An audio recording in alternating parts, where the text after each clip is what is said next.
ислам өлкөлөрүндө 6 жашар, 9 жашар кенеде кыздарды күйөөгө берип, аларды зордуктап, зомбулук көргөзүп,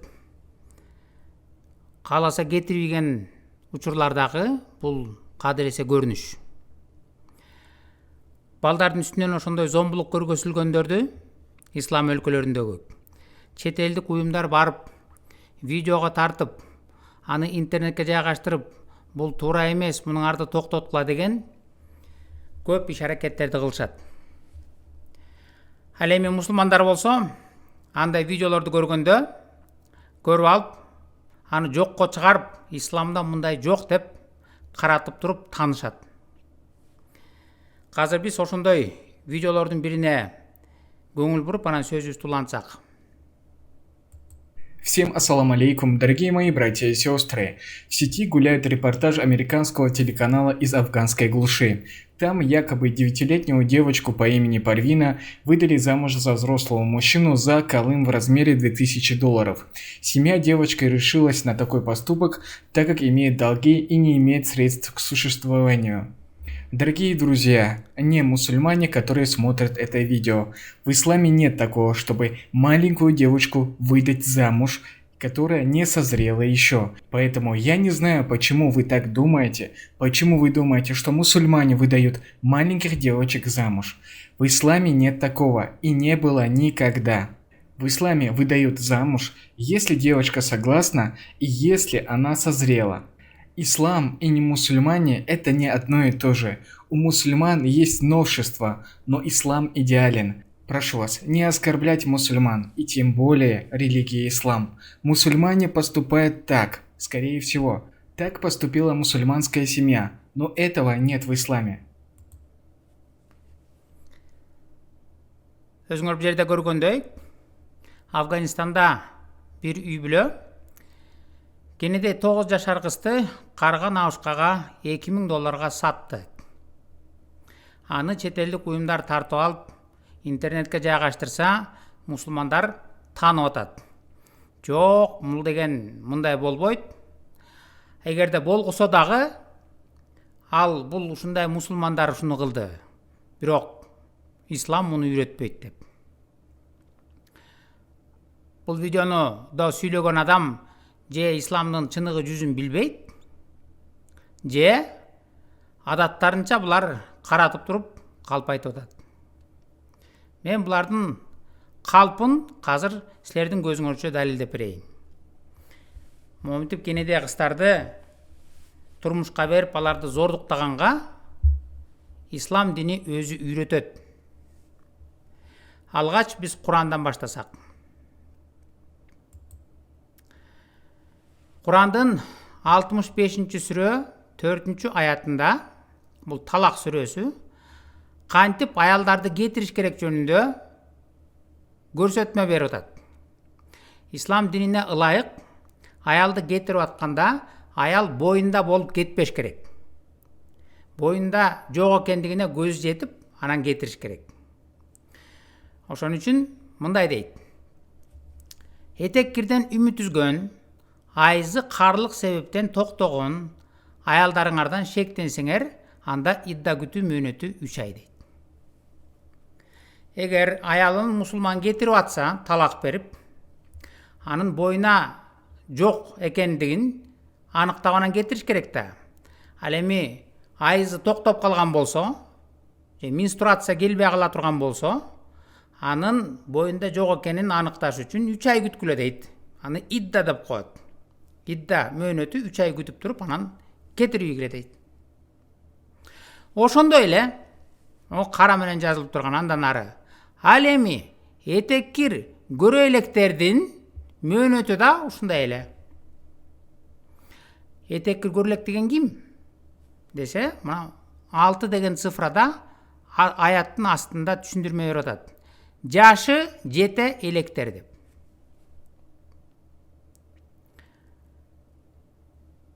Кенеде кыздарды жашы жетелек, этек киргелелек кыздарды алып зордуктап, анан жакпай калса кайра кетирбейсең болот деп Куран көрсөтмө берип атат. Болгону 3 ай идда мөөнөтүн күтүп кой дейт. Анан кетирбейсең болот деп Куран үйрөтүп атат. 65-сүрө 4-аят. Муну өзүңөр дагы ачып карап көрсөңөр болот. Ошондой эле бул Куран. Хадистер дагы так эле ушуну үйрөтүп, ошону баяндайт.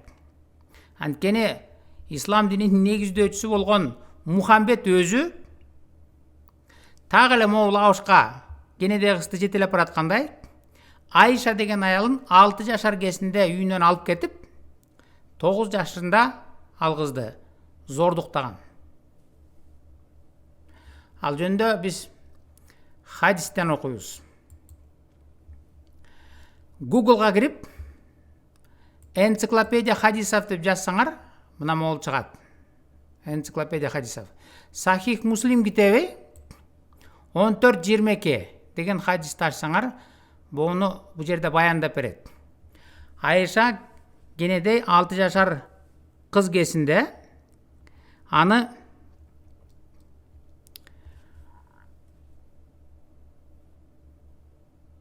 апасы келип, кичинекей кыз, кенеде кыз эшикте селкинчектеп жүргөндө, апасы келип аялдарга алып келип салып бергенин, аялдар болсо жуунтуп, тарантып туруп, анан эртеси күнү Мухаммедтин колуна салып берди деп баяндаган хадис. Мунун баарысын окубай эле коеюн. Видеону өзүңөр паузага коюп туруп, кенен окуп алсаңар болот. Андан кийинки хадиске өтөлүк. Ал деле ошол уландысы. Анда мындай дейт: «Мой брачный договор с пророком, да благословит его Аллах и приветствует, был заключен, когда я была девочкой в возрасте 6 лет, а моя свадьба состоялась, когда мне было 9 лет». Айша өзү айтып берип атат. Мен 6 жашымда пайгамбар келип алып кеткен. Жана 9 жашка чыкканда аны менен никеге тургам деп. Андан кийинки хадис.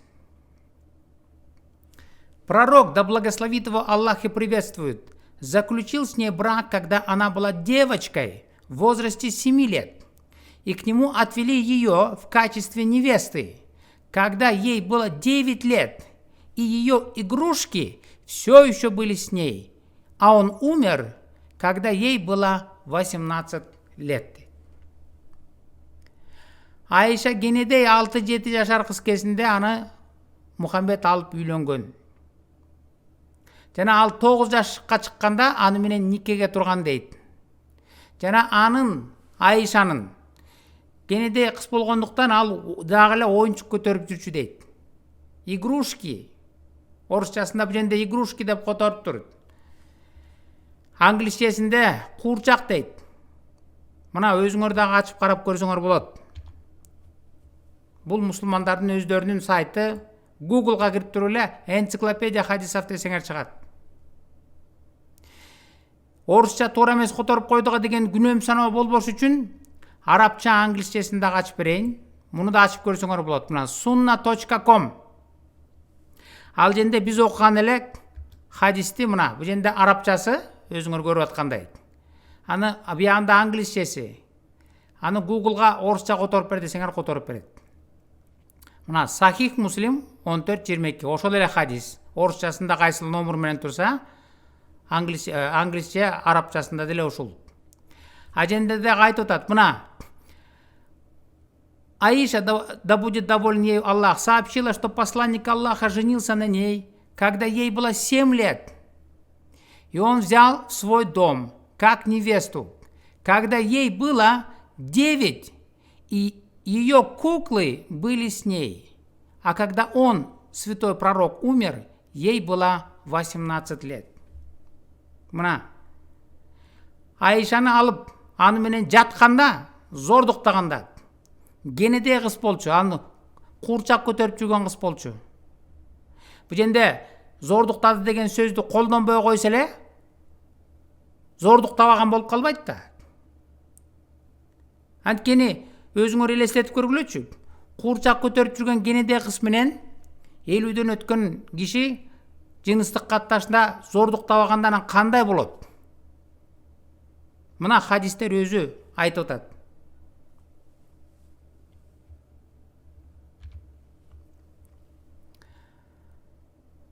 Ислам өлкөлөрүндө кенеде кыздарды алып зордуктап аларга зомбулук көргөсү бул кадыресе көрүнүш. Аны мусулмандар көрүп таанып атпайбы? Жок, бул исламда мындай жок. Муну бир мусулман үй бүлө ушундай кылгандыр деп. Ушундай эле зордук зомбулук көргөзүп атканын Афганистанда болгон окуяны дагы бир видеону көрүп көрөлүчү. Бул дагы Афганистанда болгон окуя. Аны дагы өзүңөр эле мына бул англисче жазылганы, мына астындагы сөздү жазсаңар ушул видео чыгат. Бул жерде дагы кенеде 9 жашар кызды 60 жашар абышка күчкө салып энесинин колунан жулуп алып кетип баратат.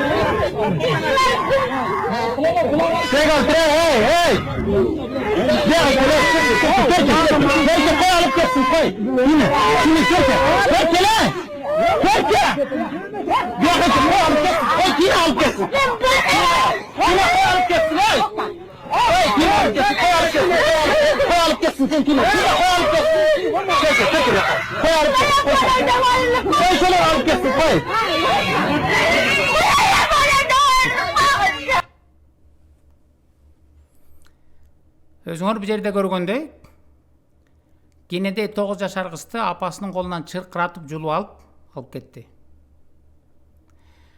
Ал эми ошол окуя болуп атканда чоң кишилер, кошуналар, туугандары балким баарысы карап турат. Бул кадыресе көрүнүш.